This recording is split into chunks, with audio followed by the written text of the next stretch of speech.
This is a aerial map of the Giza Plateau. Pyramids there, small ones. These are the depictions that you see of all the theories of people sliding up these pyramids on there, but these blocks, which is never going to happen. And they got these twist theories around the pyramid. That's how they bring them up, which again, never going to happen. There's three of them there, obviously, but it's on a bedrock plateau. People forget that. Now, pay attention to the right-hand corner, because in this little segment, this is the key to it on there, is that this is the middle pyramid, by the way.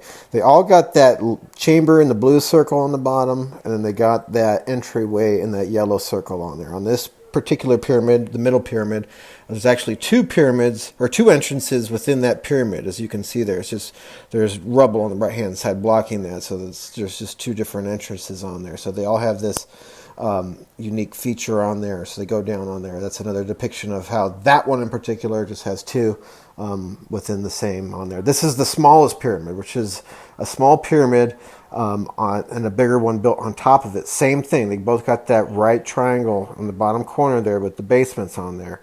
They all got those basements in the blue. Same thing going on there. And then on the Great Pyramid, which is much more complex than these pyramids, again, you got the same thing going on there.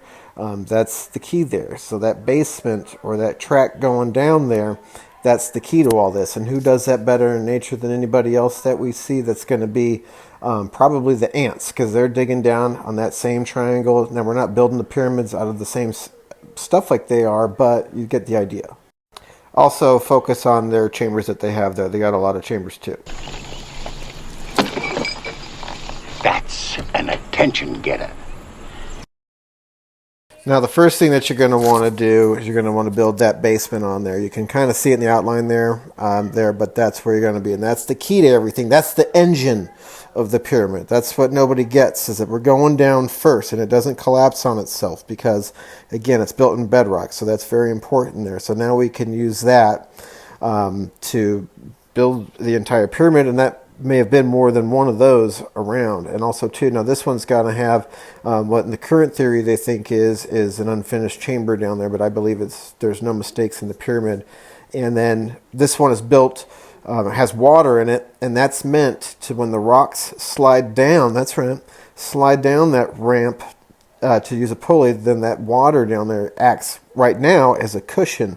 Now, this theory does not explain how the rocks got there or how they cut them, but you can now use that tunnel down there to counteract the weights that you're moving on top there and build this, again, that right pyramid that we saw with the other ones. Now you can bring rocks. So now you can bring rocks to the same level as everything else there. And you can see there, these are going to be the pulleys on there, not the winch, but there's going to be winches in here. These are the pulleys, they're just a log across. There's nothing too crazy about it. And then in the video here, you can see that rope there now is pulling up that in the middle, the block up there, which is just the gist of it. So now, once you pull that block up, you can now attach another block to it. And then that block is pulling it the length of that goes down. Now this is the Queen's Chamber that's going to have another pulley, which we're on top now. And all those red outlines, and now in the orange, are lines that we can now be pulling that stone across any of those combinations, except for that little one in the middle, but it doesn't matter. But this is how we initially erect the pyramid on there.